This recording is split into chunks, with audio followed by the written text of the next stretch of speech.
A couple new cars in the collection this week. First up, the 1962 Corvette.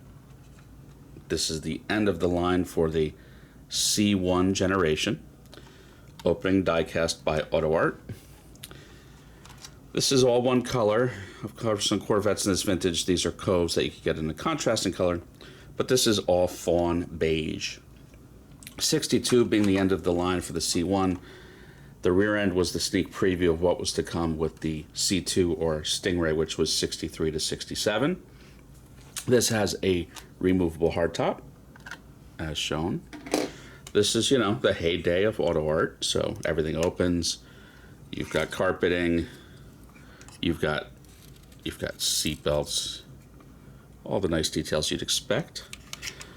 These had a variety of engines. 327 cubic inch in this year. You had a couple different 4-barrel carburetor options, tracking 300 horsepower, and of course you had the, not shown here, but you did have optional fuel injection for 350 or 360 horsepower, something like that. So these were getting more and more potent every year. You do have open grills. You make that out.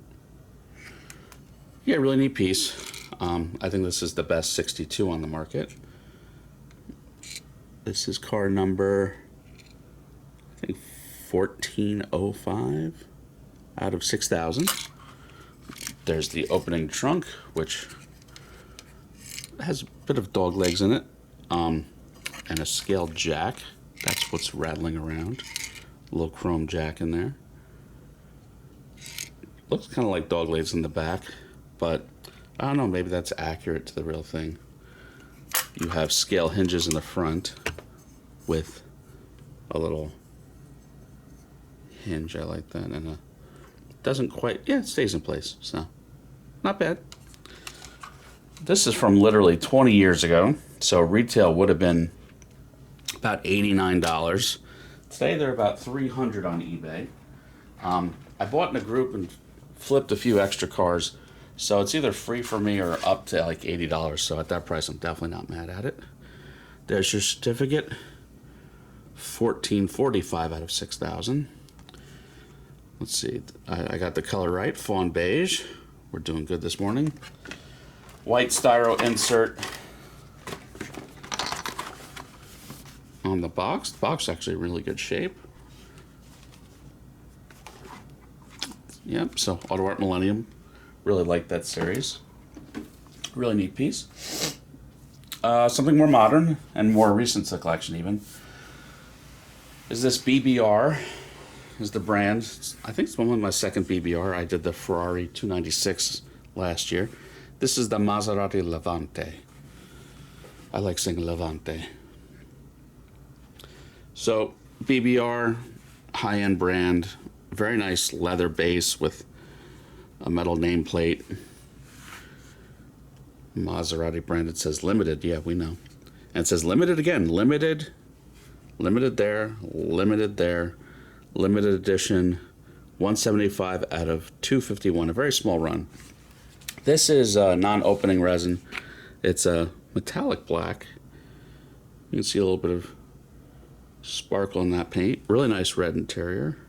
If you can make that out. Some big old wheels, probably 22s, maybe even 23s. These shared a lot with the Ghibli sedan. Car has a rental for 2 months thanks to a car accident for free. A little bit of trim that's already coming unglued. That's lovely.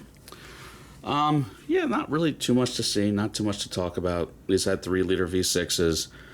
The higher end models had like 424 horsepower. It was a Ferrari-derived V6, and then a couple V8s later on in the run.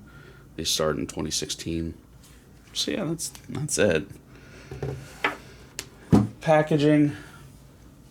Well, we get a very nice microfiber, I think branded BBR somewhere. Yeah, BBR models. You know you're fancy when you get a nice microfiber. This is the top of the case. This is probably how I will wind up displaying it. It did have some cracks in the back from shipping. So retail was about $400 due to that crack. With shipping from Japan was $135. So at that price, I'm not mad at it. I don't really care that much about the condition of the case. This is the rest of the packaging. Oh, very nice.